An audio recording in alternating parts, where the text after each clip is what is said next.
one more very exciting conversation. I have Alok Mittal here.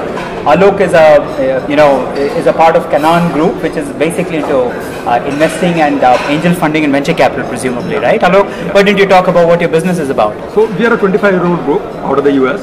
We invest in early stage technology companies in the US. Largely that means IT and healthcare technology firms. Started in India about 6 years back. In India, we do mostly tech investing.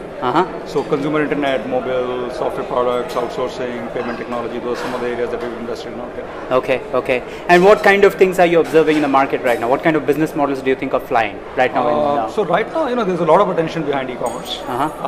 We've invested in that area, but we've also invested in other non-e-commerce internet businesses. So Bharat Matrimony, Motor Exchange, Naptol, those are some of our internet investments. Mobility, there is a big transition happening from operator-controlled VAS to really over-the-top app world, and that's interesting. Outsourcing or offshoring in general, we are seeing innovation happening both in higher-end services, but also in smaller and smaller customers going to consumers and SMBs as a target market. So there is innovation in multiple different places, and we like to diversify ourselves across those areas. Very cool.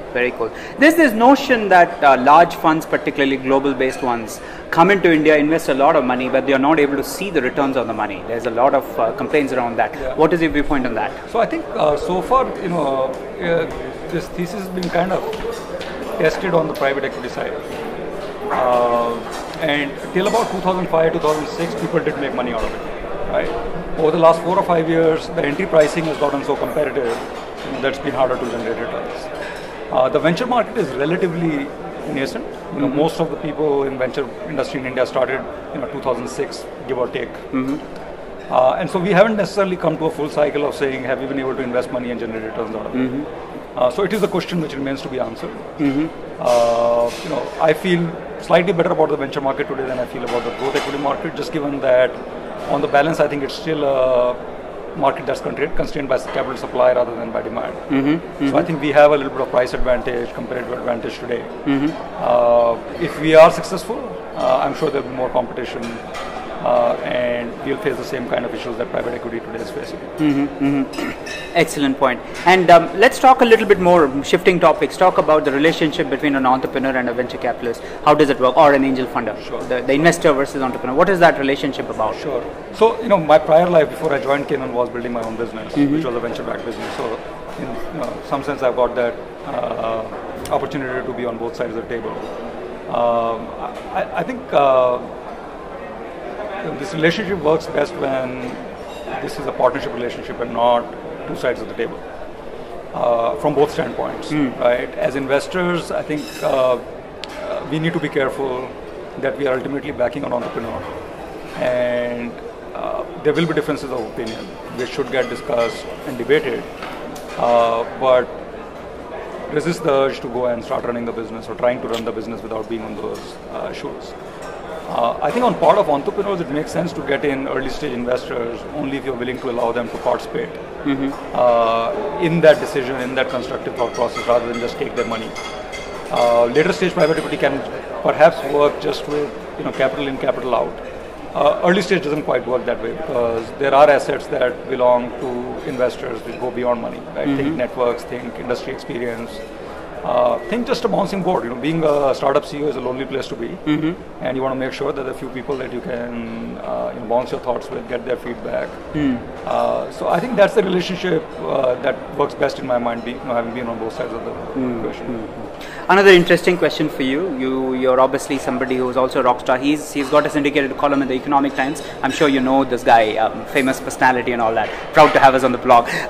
Proud for us to have him on the blog. Sorry. The question I have for you is, what's the innovation in this industry itself, in the venture capital industry itself? I've heard about, for instance, microfinance is a big story in the loan, in the debt side of the fence, right? I've heard about some new ideas coming around on micro venturing. A couple of my batchmates from IIM Bangalore are doing some stuff like that. But what's the innovation that your industry itself is doing to focus on India? Right. So I think the changes in the venture industry are happening more on a global basis than necessarily just India. There are tweaks on the ground, right? So our specific investment themes might be different from what we do elsewhere. But if you look at the venture business itself, given that the base of investors that we talk to are all global in nature, they tend to drive, adopt innovation uniformly across geography rather than saying I'm going to adopt a different model for India. Right?